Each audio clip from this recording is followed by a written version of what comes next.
ગીર સોમનાથ જિલ્લામાં વરસેલા કમોસમી વરસાદને લઈ અને સરકાર દ્વારા સર્વે તો કરવામાં આવ્યો છે, પરંતુ આગામી સમયની અંદર હજુ ખેડૂતોને સહાય છે, રાહત પેકેજ છે, તે જાહેર કરવાની ચર્ચાઓ ચાલી રહી છે। ત્યારે આપણી સાથે ગીર સોમનાથ જિલ્લાના કેટલાક ખેડૂતો છે અને તેઓ સાથે આપણે વાત કરીશું કે તેઓની કયા પ્રકારની અપેક્ષાઓ છે, કારણ કે ચર્ચાઓ ગઈકાલની ચાલુ છે કે ટૂંક સમયની અંદર જ સરકાર છે તે રાહત પેકેજ જાહેર કરશે। શું કહેશો, આપનું નામ શું છે અને સરકાર જે રાહત પેકેજ જાહેર કરવાને લઈને ચર્ચાઓ ચાલે છે તો કઈ રીતની અપેક્ષાઓ છે? અત્યારે મારું નામ માનસિંહભાઈ જીવાભાઈ સોલંકી, ગામ દામલી। હવે સરકારે જે ઘાસચારાની જાહેરાત કરી છે એમાં જે પશુદીઠ 7 કિલો આપવાની વાત છે।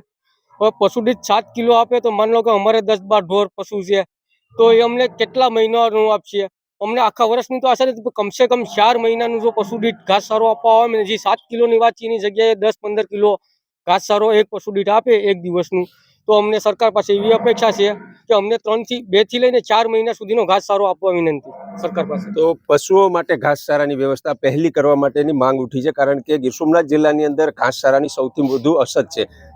રામભાઈ, શું કહેશો, સરકાર જે રાહત પેકેજ જાહેર કરશે કેવી અપેક્ષાઓ છે? કારણ કે કેટલાક ખેડૂતો ધિરાણ માફીની માંગ કરી રહ્યા હતા, 100% નુકસાનીની માંગ કરી રહ્યા હતા, તમારું શું આ બાબતે માંગ છે? સરકાર પોતાના માધ્યમથી અને જે સરકારના અને ગવર્મેન્ટના જે ધારાધોરણો હોય, SDRF કે જે પણ જે ભાષામાં આપણે એને એમ કહેતા હોઈએ, એ યુદ્ધના ધોરણે કરે કે જેથી કરીને વિષમ પરિસ્થિતિનો સામનો ન કરવો પડે। હાલ નાખવા માટે પશુઓને એક તણખલું પણ બેસ્યું નથી, પશુ ભાંભરણા નાખે તો કરવું હું દ્વિધામાં છે।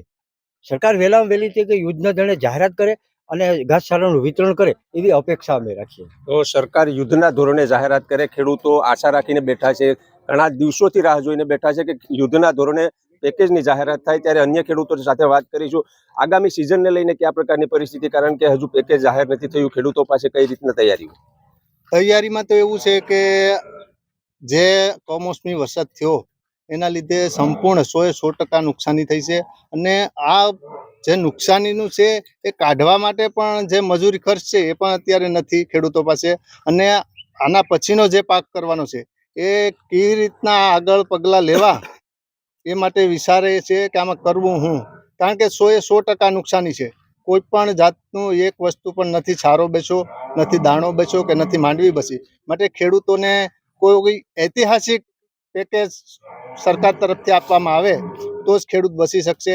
બાકી હવે ખેડૂતના વિચારો એવા બધા મનોમંથન એવું છે કે કોઈ પણ સરકાર મોટી જાહેરાત કરશે તો જ ખેડૂત બચી શકશે। તો સરકાર મોટી જાહેરાત કરે તેવી અપેક્ષાઓ રાખીને બેઠા છે, કારણ કે સંપૂર્ણ નાશ પામ્યું છે। શું કહેશો, મોટી જાહેરાત પણ કઈ રીતના અને કેવી આશા તમારી, કેવડી જાહેરાત હોવી જોઈએ?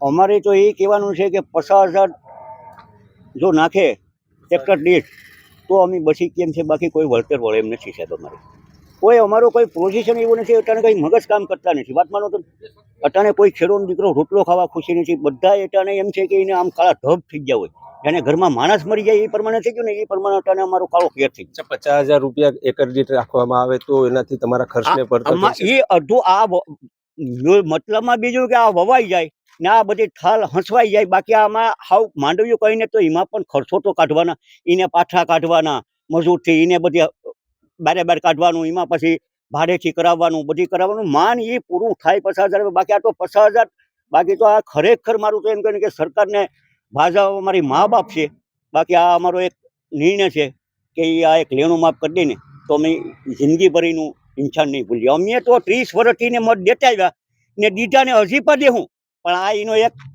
માન મોકો આવ્યો, એનું સપનું આ પૂરું કરી દે તો અમારા મા બાપ છે, જો આ અમારી એક ધારણા છે।